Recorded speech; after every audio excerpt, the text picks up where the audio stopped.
Bismillahirrahmanirrahim. Assalamualaikum warahmatullahi wabarakatuh. Baiklah, pada hari ini saya akan melakukan evaluasi skill lab, yaitu dengan judul skill antropometri. Nah, di sini yang pertama sekali adalah apabila kita berhadapan langsung dengan pasien, dengan orang tua si pasien, maka terlebih dahulu kita memberikan penjelasan di mana tujuan kita melakukan antropometri ini.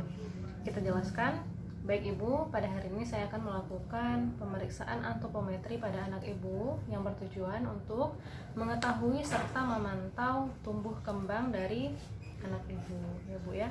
Jadi apakah Ibu bersedia? Nah, jika si Ibu bersedia untuk melakukan pemeriksaan ini, maka kita segera melakukan pemeriksaannya. Di sini ada beberapa tahapan yang kita lakukan. Kita akan memeriksakan berat badannya berapa, kemudian tinggi badan, juga lingkar kepalanya.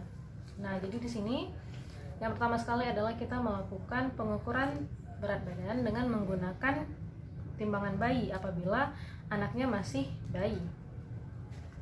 Akan tetapi apabila di sini anaknya sudah bisa berdiri, maka kita menggunakan timbangan injak. Oke, jadi cara penggunaan timbangan injak ini adalah kita meletakkan timbangan injak tersebut pada lantai yang beralas yang datar dan kokoh, jadi agar dia tidak goyang, dan kemudian setelah itu kita memastikan jarum dari timbangan tersebut tepat berada di angka 0. Nah, kemudian setelah itu kita mempersilahkan si anak untuk berdiri di atas timbangan dengan melepaskan sandal ataupun sepatu, tas apabila dia memakai tas, jam tangan, dan segala sesuatu yang dia kantongi. Nah, kemudian setelah itu kita melihat posisi jarum berada di mana, dan kemudian kita lakukan interpretasi hasilnya. Nah, begitu pula selanjutnya kita melakukan pengukuran dari tinggi badannya. Itu sama. Baik, kita mengukur tinggi badan, kemudian setelah itu kita mengukur lingkar kepala dari si anak. Nah, jadi di sini sudah didapatkan hasilnya.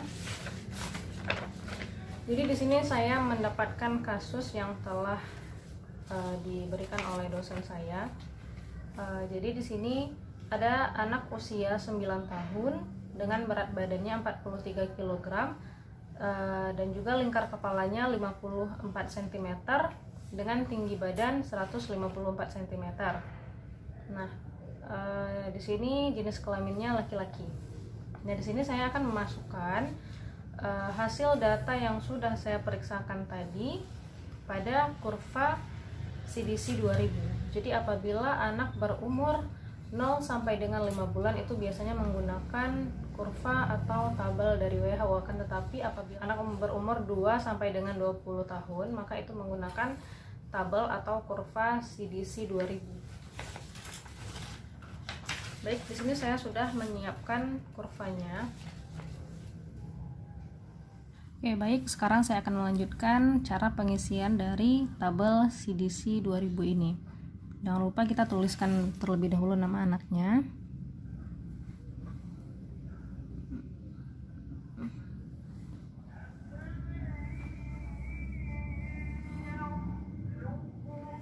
Nah, kemudian setelah itu kita memasukkan hasil yang sudah kita dapatkan tadi, yaitu di mana usia si anak di sini saya dapatkan 9 tahun. Nah, maka kita menarik garis, nah dari sini 9 tahun, dan kita tandai. Nah, kemudian setelah itu untuk berat badan dari si anak di sini saya mendapatkan 43 kg. Nah, kita lihat di sini untuk weight-nya, ini untuk berat badannya ya. Kita melihat pada 43. Nah, ini 40. Kita naikkan. Nah, di sini 43. Kita tarik garis ke samping. Nah, kita hubungkan dengan umur si anak tadi. 9 tahun, kita pertemukan garisnya, ini berat badan 43, sehingga persentilnya itu terdapat di atas 95. Nah, jadi di sini apabila persentilnya itu di atas 95 artinya ada sesuatu yang berlebih, dimana nanti saya akan menjelaskan bagaimana cara kita mencari berat badan ideal ya, yang biasa disebut dengan BBI. Contohnya seperti ini. Jadi pada kasus ini saya mendapatkan berat badan anak itu adalah, jadi rumusnya berat badan aktual atau yang kita dapatkan, kemudian kita bagi dengan berat badan ideal pada persentil 50 dan kemudian kita kali dengan 100%. Jadi di sini untuk berat badan aktualnya itu adalah 43. Nah, di sini untuk berat badan idealnya itu kita lihat.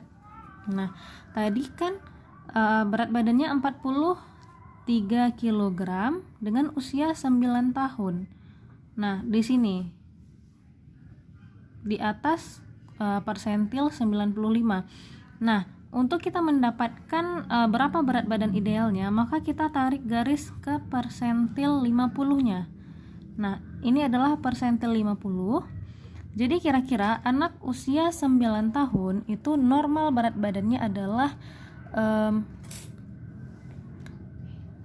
normal berat badannya itu di antara 22 sampai dengan 30 kg. Nah, jadi kita tulis di sini. Nah, oke, jadi seperti yang saya katakan tadi, BB aktual dibagi dengan berat badan ideal dikali 100%. Jadi di sini berat badan aktualnya saya dapatkan tadi 43 kg dan berat badan idealnya itu seharusnya 23 kg.